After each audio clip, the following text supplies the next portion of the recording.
Alhamdulillah wassalatu wassalamu ala Rasulillah wa ala alihi wa sahbihi wa mawalah wa la hawla wa la quwata illa billahi wa ba'du. Kita lanjutkan kajian kita, masih membahas kitab Minhajul Muslim, dan kita masuk pada pasal yang ke-12,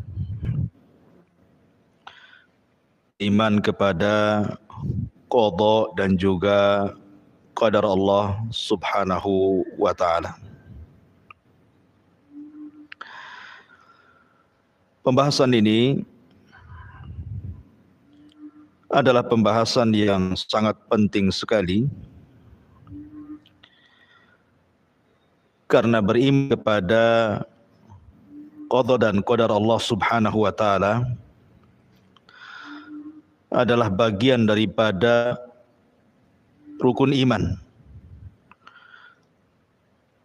di mana seorang muslim tidak boleh tidak kecuali harus beriman dengan qada dan qadar. Ma'asyiral muslimat yang dimuliakan Allah subhanahu wa ta'ala, setiap manusia, saya, ibu-ibu ataupun siapapun, semua sudah dicatat oleh Allah subhanahu wa ta'ala dalam catatan yang umum yang disebut dengan Lauhil Mahfuz. Baik kelahirannya, baik rizkinya, baik kebahagiaannya, celakanya, bahkan sampai kepada su'ul khatimah dan husnul khatimah, semua dicatat Allah subhanahu wa ta'ala. Dari sini Allah subhanahu wa ta'ala berfirman dalam surah Al-Qamar ayat 49, Inna kulla syai'in khalaqnahu biqadar. Sesungguhnya kami menciptakan segala sesuatu itu ditentukan dengan takdir Allah subhanahu wa ta'ala. Bahkan tidak ada orang yang lepas daripada catatan takdir. Semua makhluk yang Allah subhanahu wa ta'ala ciptakan termasuk kita, tidak ada yang lepas daripada takdir Allah subhanahu wa ta'ala. Lalu apa faedahnya? Seorang muslim itu harus beriman dengan qada dan qadar itu. Begini Bu ya, di masyarakat terutama di orang-orang awam, terkadang di antara mereka apabila ditimpa musibah, apakah musibah berupa kelaparan, susah ekonomi, meninggal orang yang dicintai, kenakalan anak-anak, atau musibah-musibah yang lainnya. Terkadang musibah-musibah itu dijadikan oleh manusia sebagai itab ilallah, celaan kepada Allah subhanahu wa ta'ala. Padahal jangan sampai menjadikan musibah yang Allah subhanahu wa ta'ala turunkan kepada kita itu celaan bagi Allah. Tak jarang di masyarakat kita sering mendengar apabila ditimpa musibah kemiskinan, maka mereka akan mengatakan, kenapa saya selalu ditimpa kemiskinan, kenapa orang, atau orang yang ditimpa penyakit yang berkepanjangan, Terkadang dia menyalahkan Allah Subhanahu wa taala dan mengatakan, kenapa si aku saja yang kena penyakit ini? Kenapa orang lain tidak? Atau mungkin perceraian, atau mungkin kenakalan anak-anak. Terkadang objek yang disalahkan itu adalah Allah Subhanahu wa taala. Padahal semua sudah ditakdirkan Allah Subhanahu wa taala. Harusnya kalau seandainya seorang mendapatkan musibah dari Allah Subhanahu wa taala, dia meminta kepada Allah untuk Allah selesaikan musibah ini. Karena Allah yang membuat musibah, Allah yang mengangkatnya. Makanya Allah mengatakan, ma asaba mim musibatin illa biidznillah. Tidak ada sebuah musibah pun yang menimpa seorang manusia kecuali semua karena izin dari Allah Subhanahu wa taala. Kemungkinan Allah Subhanahu wa taala ingin mengangkat derajat orang tersebut. Kemungkinan Allah Subhanahu wa taala ingin menghapuskan dosa-dosa orang tersebut. Atau kemungkinan Allah sedang menegur karena dia sudah melampaui batas dari ketentuan Allah dan Rasul-Nya. Harusnya kembali kepada kita, bukan menyalahkan pencipta kita. Makanya salah satu yang bisa melapangkan dada ketika saat-saat Allah memberikan musibah kepada kita itu, yang paling besar adalah karena adanya keimanan kepada qadha dan qadar Allah Subhanahu wa taala, bahwa apa yang sedang kita alami hari ini itu sudah dicatat 500 tahun sebelum Allah Subhanahu wa taala menciptakan langit dan bumi, apalagi menciptakan kita. Makanya kemudian Allah Subhanahu wa taala berfirman, ma asaba min musibatin fil ardi wala fi anfusikum illa fi kitabin min qabli an nabraha inna dzalika 'ala Allahi yasir. Tiada satupun bencana yang menimpa bumi dan pula yang menimpa pada dirimu melainkan telah ditulis di dalam kitab Lauhil Mahfuz sebelum kami menciptakannya. Sesungguhnya yang demikian itu mudah bagi Allah Subhanahu wa taala. Jadi kalau seandainya seseorang mengalami musibah, maka orang yang beriman kepada qada dan qadar, maka dia tidak akan terlena dengan kesedihan. Dia tidak akan berterusan sedih terus, tidak mungkin. Ataupun ketika ditimpakan kenikmatan dari Allah Subhanahu wa taala, tidak lantas kemudian dia merasa seolah-olah dia orang yang paling beruntung dan menganggap bahwa kenikmatan itu merupakan tanda sayang Allah kepadanya. Bukan. Bukan itu. Maka seseorang yang beriman kepada qada dan qadar itu, hatinya akan lapang, Bu.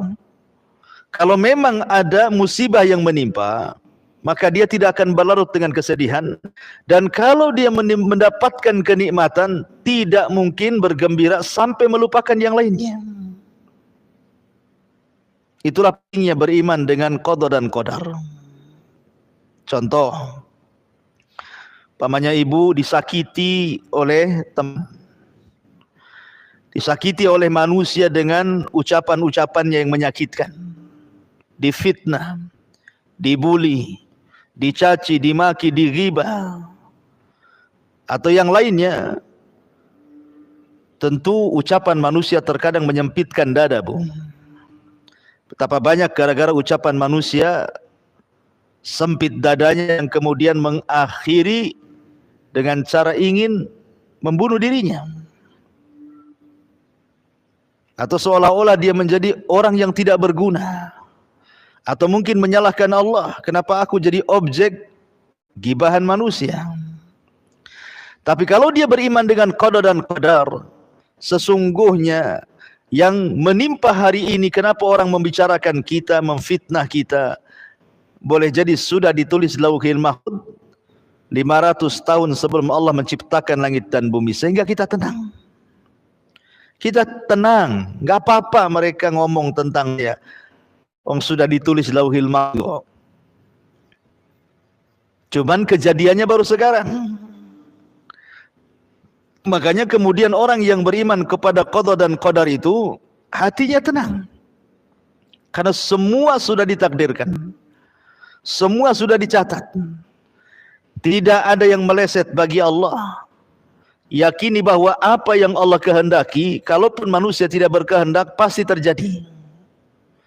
Apa yang dikehendaki manusia, tapi Allah tidak berkehendak, tidak mungkin terjadi. Tenang, lapang hati kita, Bu. Kalau itu yang tertanam dalam hati kita. Satu dunia orang hendak menyakiti kita, memfitnah kita, membuli kita, silahkan. Kalau memang ditakdirkan oleh Allah Subhanahu wa ta'ala, tidak akan terjadi apapun, ibu pasti selamat. Mau difitnah apapun, kalau Allah tidak berkehendak, ibu celaka, tidak mungkin celaka. Tapi sebaliknya, kalau manusia berkehendak agar ibu tidak celaka, tapi Allah berkehendak ibu celaka, pasti celaka. Jadi beriman kepada takdir itu luar biasa faedahnya. Supaya orang yang bersedih jangan berlarut, orang yang bahagia jangan melampau. Karena semua takdir dari Allah Subhanahu wa ta'ala. Apa masalahnya? Semua sudah ditakdirkan Allah. Orang yang dicintai meninggal, memang sudah ditakdirkan harus meninggal. Kemudian kalau seandainya disempitkan usahanya, memang sudah ditakdirkan sedang disempitkan usahanya. Kalau seandainya ada masalah-masalah yang lain, memang sudah ditakdirkan seperti itu. Tapi ada sebuah keyakinan dalam hati kita, inna ma'al usri yusra. Setiap kesulitan itu pasti akan datang kemudahan. Yakin dengan takdir. Karena orang kalau tidak yakin takdir, ya tadi akhirnya dia menyalahkan Allah, menyalahkan nasibnya, menyalahkan dirinya, seolah-olah dia tidak berguna hidupnya, dan begitu seterusnya. Akhirnya putus asa, setelah putus asa tak jarang mengakhiri dirinya, naudzubillah. Ma'asyiral muslimat yang dimuliakan Allah Subhanahu wa ta'ala, semua sudah dicatat oleh Allah Subhanahu wa ta'ala. Bara bin Malik radhiyallahu anhu dalam peperangan yang disebut dengan Hadiqatul Maut, kebun kematian, saat peristiwa penyerbuan pasukan Abu Bakar Siddiq radhiyallahu an melawan Musailamah al-Kadzdzab di sebuah kebun kematian, di mana tentara Musailamah al-Kadzdzab bersembunyi di kebun, dan kebun itu dibenteng dengan sangat kokoh, tidak bisa ditumbangkan benteng itu. Akhirnya Bara ibn Malik manjat ke atas benteng. Kemudian dia terjun ke balik benteng sambil menyerang penjaga-penjaga benteng, dan dia berhasil membuka benteng sehingga para sahabat masuk dan berhasil menaklukkan tentara Musailamah al-Kadzdzab. Tapi Bara bin Malik tidak meninggal. Padahal secara logika, Bu, benteng itu dijaga pasukan banyak. Dia loncat ke balik benteng untuk membukakan benteng itu, sehingga dia harus berperan, berhasil membuka benteng. Tapi karena Allah belum mentakdirkan ajalnya, ya selamat dia. Ya, karena karena takdir Allah Subhanahu wa ta'ala. Khalid ibn Walid dalam pembaringannya saat sakit menuju kematiannya, dia mengatakan di hadapan teman-temannya, demi Allah tidak ada sekujur badanku dari kepala sampai kaki melainkan ada bekas panah, bekas tombak, bekas pedang, dan bekas senjata-senjata yang menusuk badanku. Kata Khalid, tapi sekarang aku akan mati dalam pembaringan. Kenapa aku tidak mati di medan perang? Harusnya Khalid itu mati syahid di peperangan. Karena tidak ada sekujur badan kecuali ada bekas sayatan pedang, bekas tusukan tombak, ataupun panah, atau senjata-senjata perang. Tapi Allah tidak takdirkan dia mati dalam peperangan. Justru Khalid ibn Walid meninggal dalam pembaringan. Takdir. Tidak lepas dari takdir Allah subhanahu wa ta'ala. Ma'asyiral muslimin yang dimuliakan, muslimat yang dimuliakan Allah subhanahu wa ta'ala. Umar ibn Khattab radhiyallahu an, ketika menjelang ajalnya, atau dia menghendaki ajalnya, dia menghendaki kalau seandainya ajalnya itu ingin di atas kesyahidan dan ingin meninggal di tempat yang di tempatnya situ tempat hijrah Nabi. Jadi berdoa setiap hari, ya Allah, wafatkan aku dengan mati syahid di tempat hijrah Nabi. Itulah doanya Umar bin Khattab radhiyallahu anhu. Logika, Bu, di zaman Umar bin Khattab kekuasaan kaum muslimin itu sampai ke daratan Persia, bahkan menguasai sebagian Romawi. Kekuatan Islam luar biasa di zaman Umar bin Khattab radhiyallahu anhu, di atas keemasan. Siapa yang berani menyerang ibu kota Madinah? Sehingga terjadi pertempuran, kemudian Umar mati dalam pertempuran itu. Enggak ada yang berani menyerang kota Madinah.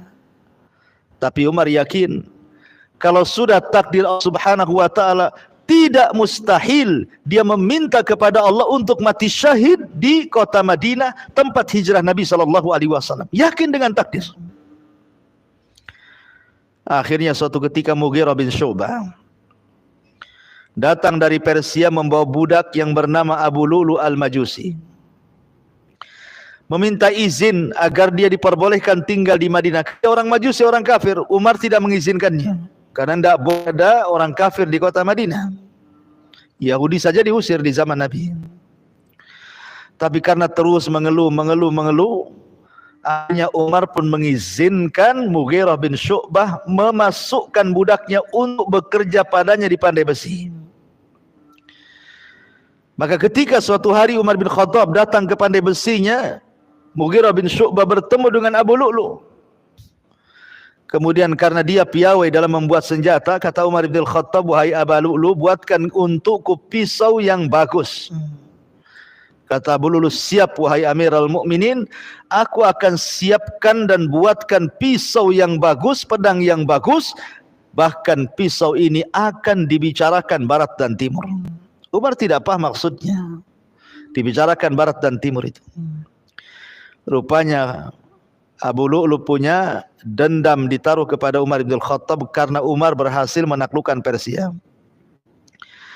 Maka di suatu malam ketika Umar sedang sholat subuh, Abu Lu'lu masuk dalam barisan saf salat subuh tanpa ada yang mengenali. Ketika sudah rakaat pertama, dia sudah di saf pertama, akhirnya dia tusuk Umar bin Khattab dari belakang beberapa tusukan. Dengan sebab itu Umar bin Khattab meninggal dunia. Ditusuk Abu Lu'lu. Dan keinginan Umar untuk mati syahid Allah kabulkan. Di tempatnya Rasul Allah kabulkan. Dia dibunuh oleh seorang Majusi yang tidak pernah sujud dan kepada Allah, dia kafir. Makanya ketika Umar bin Khattab bertanya kepada Ibnu Umar, man qatalani, siapa yang membunuhku wahai Ibnu Umar? Maka putranya mengatakan, Abu Lu'lu ya abi. Abu Lu'lu ya abi. Kata Umar, apakah budaknya Mughirah? Iya, kata Ibnu Umar. Umar pun dengan bangga dan senangnya menengadahkan tangan ke langit dan mengatakan, alhamdulillah alladzi qatalani lam yu'min billahi aw lam yasjud lillahi walau kana sajdah. Segala puja dan puji hanya milik Allah yang telah membunuhku adalah seorang laki-laki yang tidak pernah sujud walaupun sekali sujud, alias mati syahid. Kenapa Umar yakinnya dia berdoa seperti itu, ingin mati syahid, ingin meninggal di kota tempat hijrahnya Rasul, karena Umar itu yakin dengan qadar. Yakin dengan takdir. Kalau Allah takdirkan bisa terjadi kan, walaupun itu mustahil. Kan mustahil Umar akan perang gitu ya di kota Madinah. Siapa yang berani merangi Madinah? Tapi yang namanya qada dan takdir itu tidak ada yang mustahil. Semua sudah dicatat di Lauhil Mahfuz. Rizki seseorang sudah dicatat. Umur seseorang sudah dicatat. Jadi kalau sudah dicatat seperti rizki sudah dicatat, lah buat apa merampok? Buat apa mencuri? Buat apa takut dengan rizki? Takut dengan kejahatan, takut dengan PHK, takut dengan gulung tikar.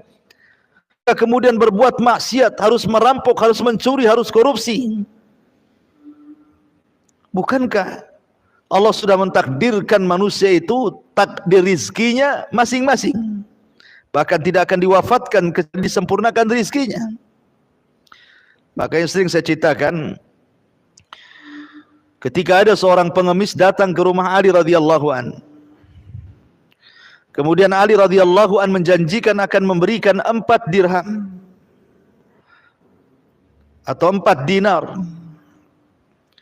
Tapi Ali lupa meletakkan 4 dirham itu di mana letaknya. Karena kelamaan, maka sang pengemis ini pulang dan mencuri pelana kuda Ali. Setelah pergi, akhirnya uang itu baru ingat ada di mana. Setelah diambil uang itu, kemudian keluar hendak dari pengemis tadi, pengemisnya pula sudah pergi. Akhirnya kemudian datanglah pembantu Ali radhiyallahu anhu dan mengatakan, "Ya Amirul Mukminin, pelana kuda kita ada yang curi. Dia hilang di atas kudanya." Maka Ali radhiyallahu anhu mengatakan, "Kalau begitu aku memiliki 4 dirham. Kau ke pasar, belilah pelana baru." Akhirnya kemudian pembantunya Ali pun berangkat untuk mencari pelana baru dan membeli di pasar dengan uang 4 dirham itu. Atau 4 dirham itu. Dapatlah ada orang yang menjual pelana. Rupanya yang menjual pelana itu adalah pencuri tadi. Karena memang pencuri ini tidak mau pelana, dia mau uang, makanya dijual. Rupanya ketika dia menjual pelana, ketemu pula dengan pembantunya Ali dan tidak tahu kalau itu pelana kudanya Ali yang dicuri. Setelah tawar-menawar, jatuhnya 4 dirham. Pulanglah pembantu Ali ini dan memberitahu Amirul Mukminin bahwa sudah membeli pelana. Tiba-tiba Ali radhiyallahu an ketika melihat pelana itu, dia mengatakan, "Bukankah ini kita yang hilang? Siapa yang mencurinya? Dari mana kau membelinya? Bagaimana sifat-sifatnya?" Maka kemudian khadimnya Ali mengatakan, "Saya beli di orang yang sifat-sifatnya seperti ini, seperti itu." Kata Ali radhiyallahu an, "Allahu Akbar, Allahu Akbar Ali. Sungguh dia telah bersegera dalam kemaksiatan. Kalau dia mau sabar, tentu dia mendapatkan 4 dirham dengan cara yang halal. Tapi karena dia tidak sabar, dia pun mendapatkan uang 4 dirham dengan cara yang berdosa. Sama-sama 4 dirham. Kalau dia mau sabar, Ali akan memberikan secara tulus. Tapi karena dia tidak sabar, dia mencuri. Kemudian dia pun sama dapat uang yang akan diberikan Ali radhiyallahu an, sama-sama 4 dirham. Jadi kalau memang rizki Allah itu 4 dirham, mau cari dengan cara halal, mau cari dengan cara haram, pun segitu, karena sudah ditetapkan rizki atas Lauhil Mahfuz. Kenapa harus tergesa-gesa mencari yang haram? Kenapa tidak yang halal? Kenapa tergesa-gesa harus maksiat? Kenapa tidak mencari yang taat? Bukankah hasilnya juga sama? Itu karena tidak yakin dengan qada dan qadar subhanahu wa ta'ala. Orang yang merampok, orang yang mencuri, orang yang berbuat jahat itu karena tidak paham dengan qada dan qadar Allah subhanahu wa ta'ala. Tidak tenang hatinya. Makanya dia berusaha untuk melakukan maksiat karena dalam benaknya dia tidak yakin dengan takdir Allah Subhanahu wa taala. Ma'asyiral muslimat yang dimuliakan Allah Subhanahu wa taala. Perhatikan, kalau kita cerita iman dengan qada dan Allah Azza wa Jalla, maka beriman kepada qada dan qadar itu mencakup 4 perkara. Beriman kepada qada dan qadar itu mencakup 4 perkara. Siapa yang mengimani 4 perkara dan paham dengan 4 perkara ini, berarti dia telah beriman kepada qada dan qadar. Siapa yang mengingkari 1 dari 4 perkara ini, maka dia telah mengingkari qada dan qadar Allah Subhanahu wa taala. Apa saja 4 perkara ini? Yang pertama, al-ilmu. Ilmu. Beriman bahwa Allah Subhanahu wa taala alim, memiliki pengetahuan segala sesuatu makhluk yang diciptakannya, baik secara global ataupun secara perinci. Jadi Allah Subhanahu wa taala Maha tahu yang telah, yang sedang, yang akan datang, bahkan kalau seandainya terjadi sesuatu yang mustahil sekalipun, pasti Allah tahu. Itulah pengetahuan Allah Subhanahu wa taala. Allah Maha tahu. Tahu kebutuhan kita itu apa, Allah tahu. Sehingga kalau Allah Maha tahu dan kita yakin Allah Maha tahu, lalu buat apa kemudian orang itu bersedih? Bukan Allah Maha tahu. Kalau kita mengangkat kedua tangan kepada Allah Azza wa Jalla agar dilepaskan dari kesulitan, Allah Maha tahu. Allah tahu akan hamba-hambanya, akan kita itu Allah tahu. Apa yang dihajatkan kita, apa yang tidak dihajatkan kita, Allah tahu. Sehingga ketika kita memiliki keyakinan bahwa Allah mengetahui atas segala sesuatu, tenang kita. Lah pengetahuan Allah Subhanahu wa taala dituangkan dalam catatan, dan tidak semuanya. Sebagian pengetahuannya diletakkan dalam catatan Allah Subhanahu wa taala yang diletakkan di Lauhil Mahfuz. Jadi Allah sudah mencatat di ilmunya segala sesuatu yang akan terjadi sampai kiamat kita. Ketika Allah Subhanahu wa taala menciptakan pena ataupun qalam, maka Allah katakan, catatlah segala sesuatu yang akan terjadi sampai kiamat dibangkitkan. Jadi semua sudah dicatat.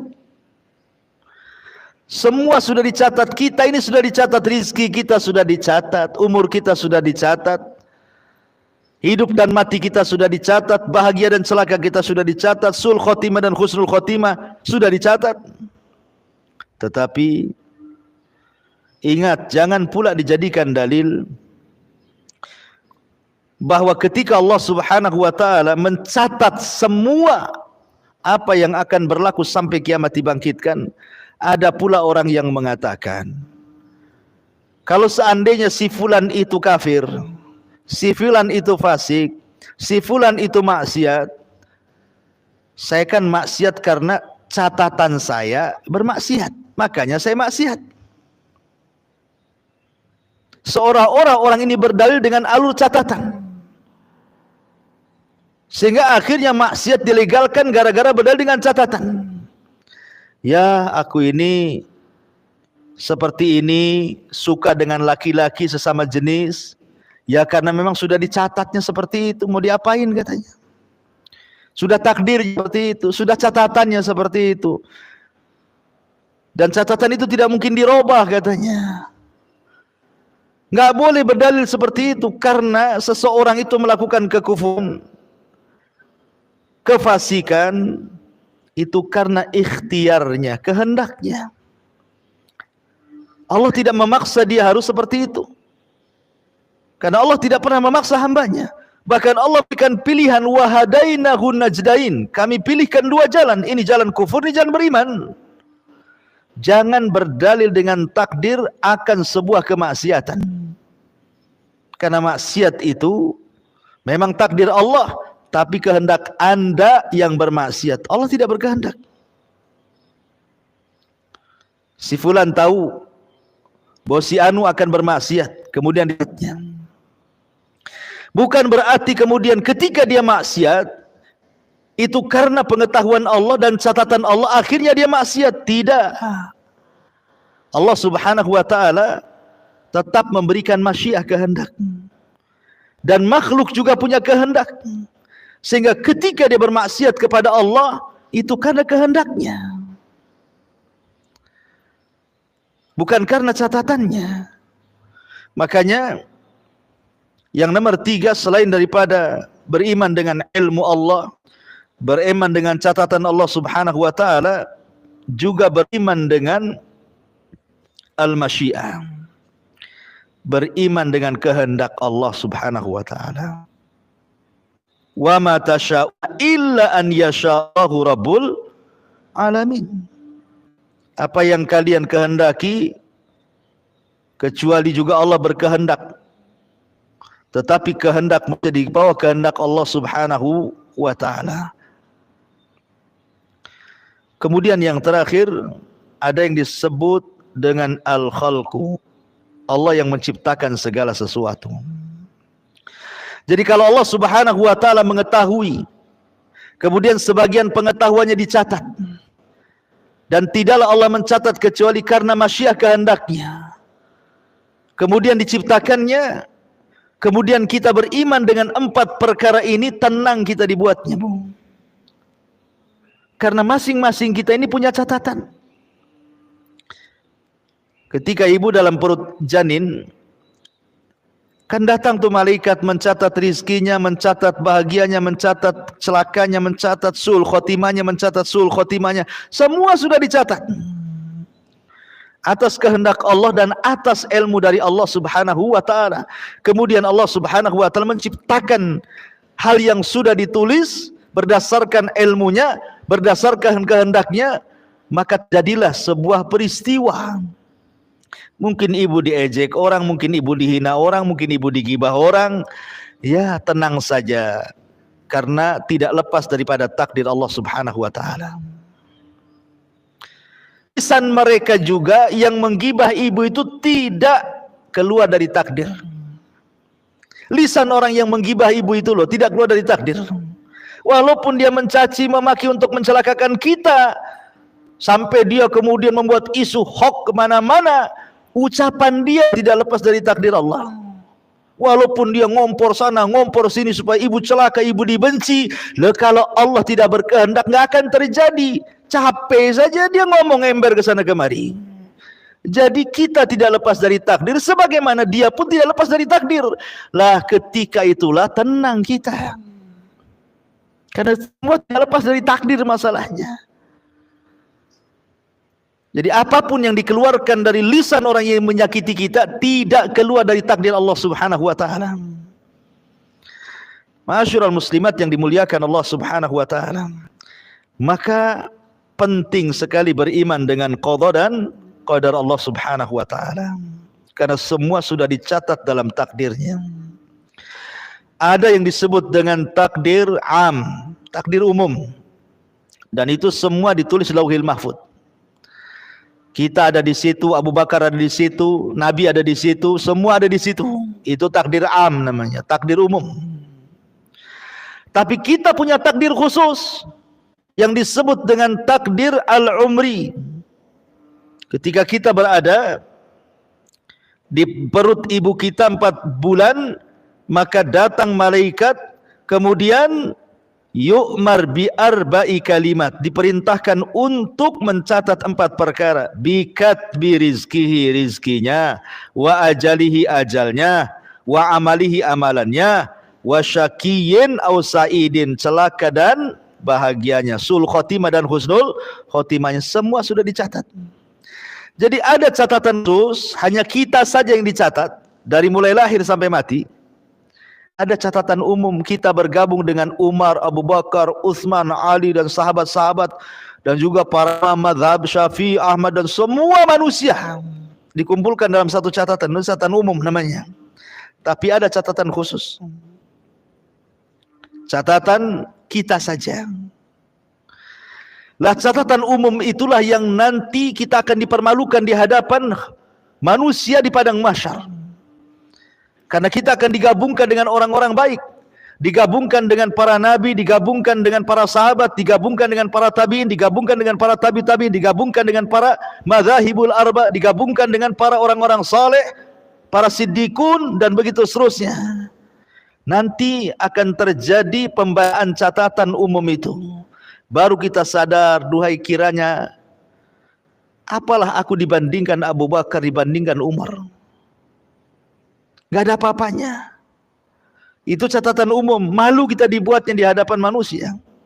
Tapi ada catatan khusus yang Allah Subhanahu wa taala mengatakan, "Iqra kitabak." Baca catatanmu. Baca catatanmu. Kalau dia mengambil dengan tangan kanannya, dengan bangganya dia mengatakan, "Ha umuqra'u kitabiyah." Oh, dengan bangganya dia mengatakan, baca-baca ini catatanku nih. Semua baik. Tapi bagi yang mengambil dengan tangan kiri atau di belakang punggungnya, dia benci untuk mengambil karena dia tahu isi. Nah, itu namanya takdir umri. Ada takdir sanawi yang diturunkan setiap malam Lailatul Qadar. Setahun yang akan datang dari malam Lailatul Qadar itu diperbaharui lagi takdirnya. Kemudian ada takdir harian yang disebut dengan al-yaumi, di mana Allah mengatakan kulla yaumin huwa fi sya'n. Allah itu setiap hari penuh dengan kesibukan, di mana Allah membuat seseorang sakit, membuat seseorang sembuh, membuat seseorang hidup, membuat seseorang mati, membuat seseorang kaya, membuat seseorang miskin, membuat seseorang gembira, membuat seseorang sedih, membuat orang tertawa, orang menangis. Setiap hari Allah itu sibuk. Itu namanya takdir yaumi. Ya. Lah hal-hal yang seperti ini harus diimani. Ma'asyiral muslimat yang dimuliakan Allah Subhanahu wa taala, tapi takdir Allah itu perkara gaib. Maka disebutkan di sini, wa indahu mafatihul ghaibi la ya'lamuha illahu wa ya'lamu ma fil barri wal bahri wa ma tasqutu min waraqatin illa ya'lamuha wa la habatin fi dhulumatil ardi wa la ratbin wa la yabisin illa fi kitabim mubin. Dan pada sisi Allah kunci-kunci semua yang gaib. Tak ada yang mengetahuinya kecuali Dia sendiri. Dan Dia mengetahui apa yang ada di daratan, yang ada di lautan, dan tidak ada helai daun pun yang gugur melainkan Dia mengetahuinya, dan tidak jatuh sebutir biji pun dalam kehidupan bumi kecuali Dia mengetahuinya. Bahkan sesuatu yang basah dan yang kering melainkan tertulis dalam kitab yang nyata di Lauhil Mahfuz. Kita tidak tahu takdir kita, karena wa indahu mafatihul ghaib. Di sisi Allah lah kunci-kunci segaiban, termasuk takdir manusia itu gaib bagi kita. Karena Dia gaib kita, Bu, maka jangan berdalil dengan takdir. Ada seorang sahabat datang kepada Nabi SAW, "Ya Rasulullah, kalau saya takdirnya di neraka, buat apalah aku beramal? Buat apalah aku capek-capek sholat, capek-capek puasa, mengeluarkan harta zakat, toh nanti juga takdirnya masuk neraka, ya masuk neraka juga, nggak ngaruh sholatnya." Ataupun sebaliknya, orang ini hendak berdalil dengan takdir. Sama dengan orang sekarang kan itu. Ketika dia punya penyakit LGBT umpamanya kan, suka sesama jenis atau lesbi, kemudian kita ingatkan itu perbuatan kaum Lut, bahaya, akan dilaknat, kau akan masuk neraka. Apa katanya? Ini sudah takdirnya Ustaz. Sudah takdir. Sudah ditulis Lauhil Mahfuz. Anda tahu emang kapan ropong Lauhil Mahfuz sehingga Anda takdirnya seperti itu? Anda itu punya penyakit seperti itu karena kehendak Anda. Kalau Anda berusaha untuk sembuh, bisa sembuh, kan itu bukan takdir.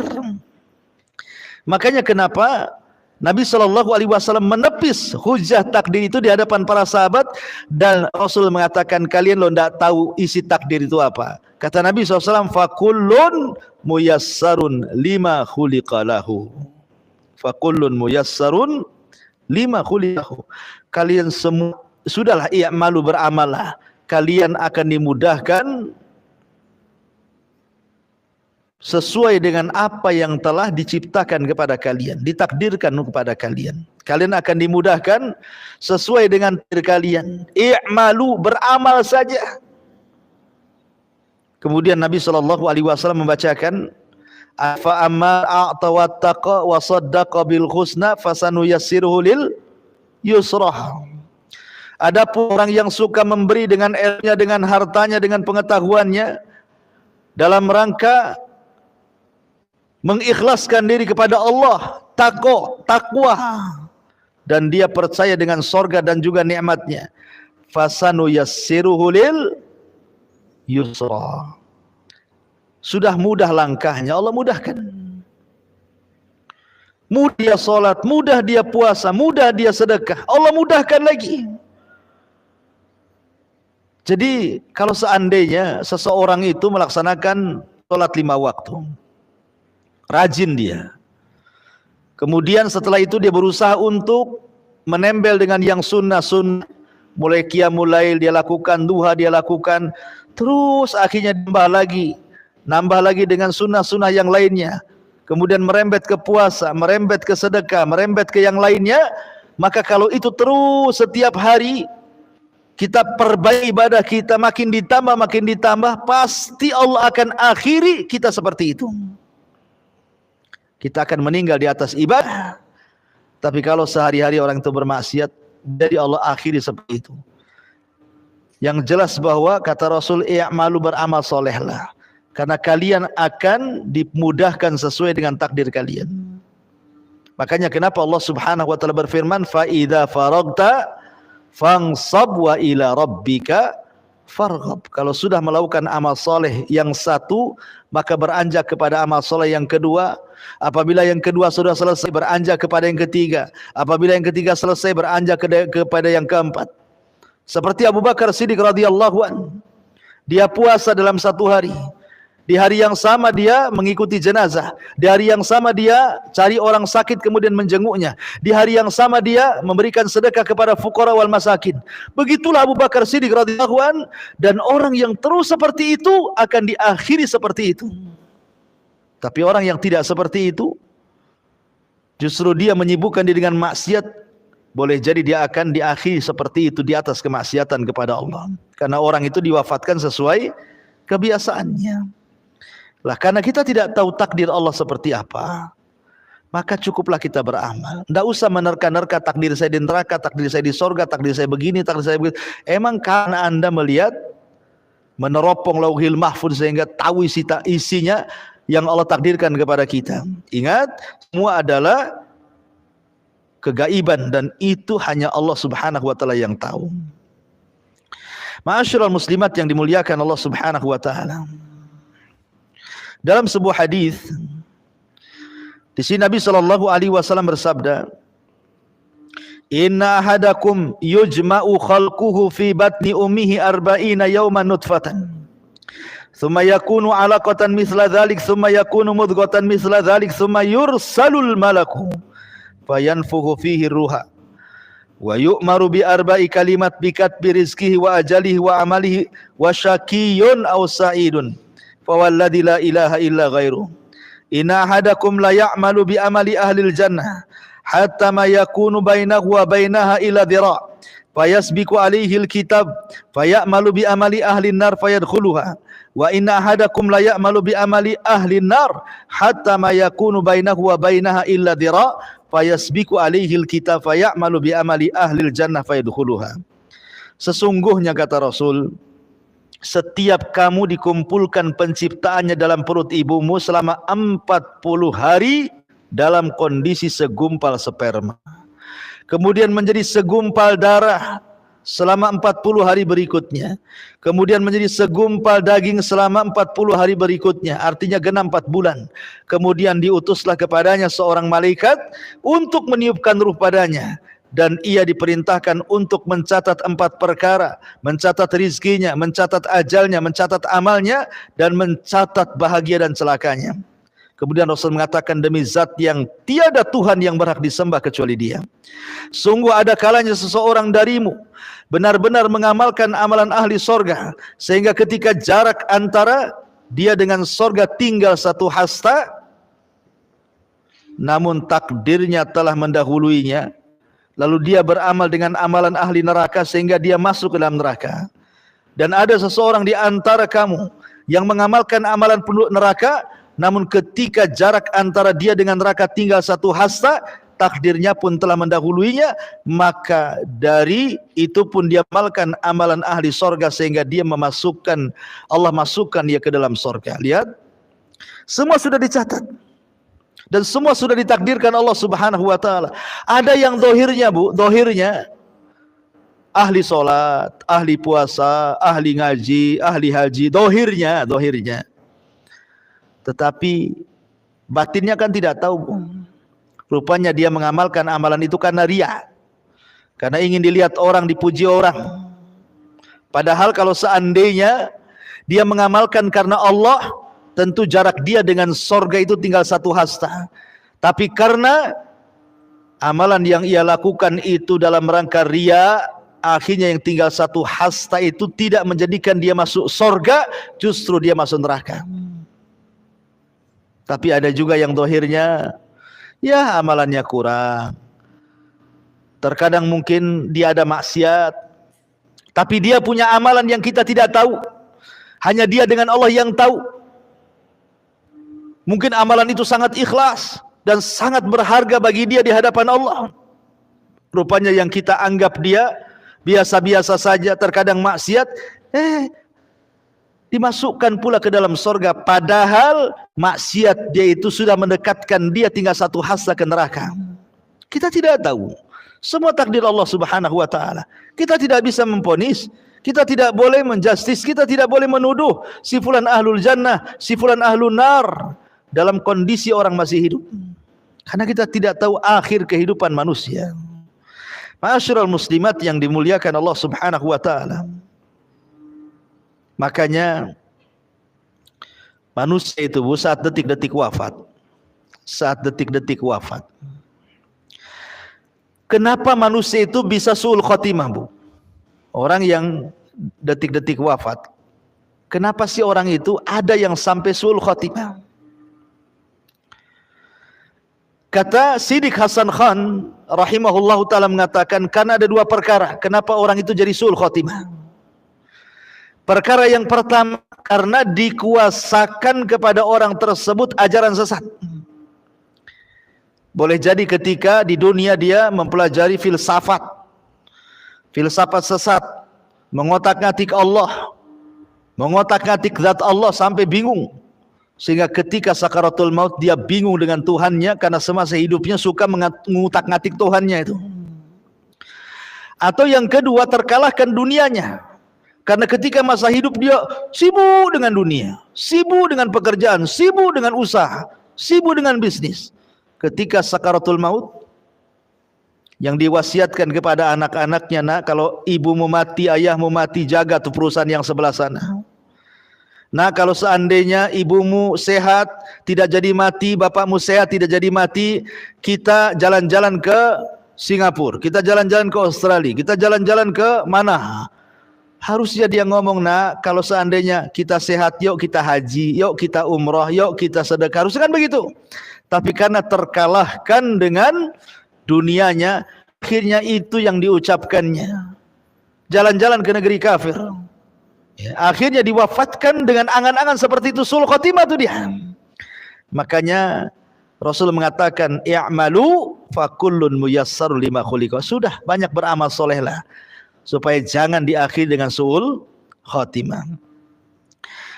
Kemudian hadis yang kedua yang dicantumkan mu'alif rahimahullahu ta'ala, hadis Ibnu Abbas radhiyallahu anhu. Suatu ketika Abdullah ibn Abbas ini berboncengan dengan Nabi SAW, kemudian Rasul menasihati Abdullah ibn Abbas, ya gulam, inni uallimuka kalimatin ihfadillah yahfadka, ihfadillah tajidhu tujahak, idza sa'alta fas'alillah wa idza sta'anta fasta'in billah, wa'lam annal ummata law istama'at ala an yanfa'uka bi syai'in lam yanfa'uka illa bi syai'in qad katabahu Allahu lak, walau istama'u ala an yadurruka bi syai'in lam yadurruka illa bi syai'in qad katabahu Allahu alaik, rufi'atil aqlam wa jaffatis suhuf. Hai anakku, kata Rasul, sesungguhnya aku akan mengajarkan kepadamu beberapa kalimat. Jagalah perintah Allah, jagalah larangan Allah, niscaya Dia memeliharamu. Kemudian jagalah Allah, niscaya engkau akan mendapatkannya di hadapanmu. Apabila engkau mohonlah kepada Allah. Apabila meminta pertolongan, mintalah pertolongan kepada Allah. Perhatikan syahidnya. Dan ketahuilah, sekiranya umat ini bersatu untuk memberikan manfaat kepadamu dengan sesuatu, niscaya mereka tidak akan dapat memberikan kecuali sesuatu yang telah Allah tetapkan untukmu. Dan sekiranya mereka bersatu untuk mendatangkan kemadaratan terhadap kamu, maka mereka tidak akan dapat menimpakan kemadaratan terhadapmu kecuali dengan sesuatu yang telah Allah tetapkan atasmu. Pena telah diangkat, lembaran-lembaran telah kering. Artinya bahwa di sini ada kelapangan dada bagi kita, Bu, ya. Makanya ketika kita menyebut tentang bagaimana cara melapangkan dada yang sempit, beriman dengan takdir. Dalilnya di sini. Seandainya satu manusia menyakiti ibu, yang menyakiti ibu itu loh tidak lepas daripada takdir Allah. Mereka tidak lepas dari takdir Allah. Kalau kata takdir Allah, 1 juta manusia menyakiti ibu tidak akan terjadi, tidak akan memadaratkan ibu, tidak akan terjadi. Tapi 1 orang yang mungkin dianggap remeh, dianggap tiada berharga, tiba-tiba kemudian dia memadaratkan kita, dan Allah berkehendak sudah dicatat gara-gara dia terjadi madarat, pasti terjadi. Ya. Makanya sekali lagi bahwa beriman dengan qada dan qadar itu bisa melapangkan dada yang sempit, bisa melapangkan dada yang sedang dirundung dengan kesedihan. Ma'asyiral muslimat yang dimuliakan Allah Subhanahu wa taala, dari sini pentingnya kita beriman dengan takdir Allah Subhanahu wa taala. Adam dengan Musa itu pernah berdebat, Bu. Perdebatannya adalah ketika Nabi Musa mengatakan kepada Adam, wahai Adam, anta abuna, engkau kan bapak kami. Gara-gara engkau memakan buah larangan, akhrajtana minal jannah. Kaulah yang menjadikan kami semua akhirnya mengikuti dirimu keluar dari sorga. Coba kamu tidak makan buah larangan, tentu kami akan tinggal di sorga, kata Musa. Kami sudah enak, tidak perlulah letih lagi di dunia. Gara-gara engkau akhirnya kami juga terkena imbasnya, diusir pula di dunia. Musa menyalahkan Adam dengan takdir. Maka Adam pun membantah Nabi Musa dengan takdir. Kata Adam, wahai Musa, engkau kan kalimur rahman, Nabi yang banyak bicara dengan Allah. Fala talumuni, jangan kau cela aku. Saya ingin tanya kepadamu, adakah dalam kitab Tauratmu bahwa Adam akan maksiat kemudian akan terusir dari sorga? Ada enggak dalam kitab Tauratmu kalimat seperti itu? Maka Musa mengatakan ada. Kata Adam, kalau gitu jangan kau cela aku, celalah Tauratmu. Karena Tauratmu lebih dulu dicatat oleh Allah Subhanahu wa taala daripada Allah menciptakan diriku. Coba di Tauratmu tidak ada kalimat itu, aku tidak mungkin memakan buah larangan dan tidak mungkin pula diusir dari sorga. Karena Tauratmu yang mengatakan seperti itu, makanya aku terusir dari sorga dan memakan buah larangan. Masing-masing berhujah dengan takdir. Tapi Adam bisa mengalahkan hujahnya Nabi Musa. Ya. Jadi jangan berhujah dengan takdir. Yang sudah berlalu, sudahlah berlalu. Jangan diingat-ingat kembali. Itu semua tidak lepas dari takdir Allah Subhanahu wa taala.